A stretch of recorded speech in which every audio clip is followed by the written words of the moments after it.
I always look for something different. আমরা তো মুখে বলি যে আমরা ভালো করতে চাই, সবাই ভালো করতে চাই, ইনশাল্লাহ সবার কাজই ভালো হয়। সো আমার ভালো চাওয়ার মধ্যে সবসময় একটা কমন জিনিস থাকে যে ডিফারেন্ট কিছু চাই, নতুন কিছু করতে চাই যেটা করি নাই।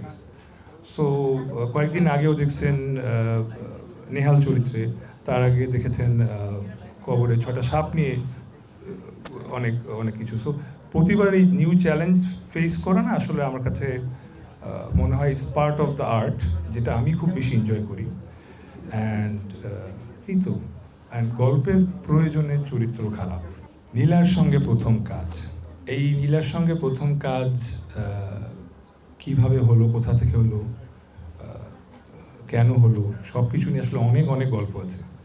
ছোট্ট করে বলি, সেটা হচ্ছে যে আমি আর ও গত বছর লাভ সাব নামে প্রবীর রায় চৌধুরী একটা কাজে she played a guest role. And তখন আমি ওকে বলেছিলাম যে এই তুমি অভিনয় করছো না কেন এখন? অ্যান্ড ও বলছিল ভাই আমি করবো যখন রাইট টাইম আসে। আমি কিছু ভুল কিছু বলছি না ইউ হ্যাভ মাইক্রোফোন, আমি পারফেক্ট, বেশি ভুল গুড ইনফরমেশন। আচ্ছা ওকে। সো তখন থেকে I was looking for an opportunity যে নীলার সঙ্গে কখন কাজ করা যায়, কীভাবে কাজ করা যায়।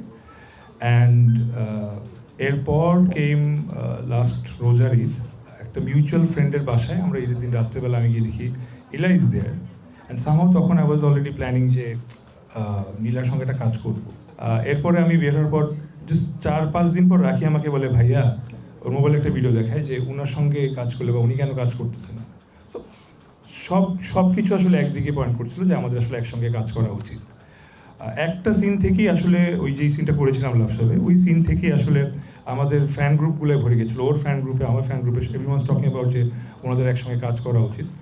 সো সবাই যখন চাচ্ছিল জিনিসটা আসলে ঘটেই গেল।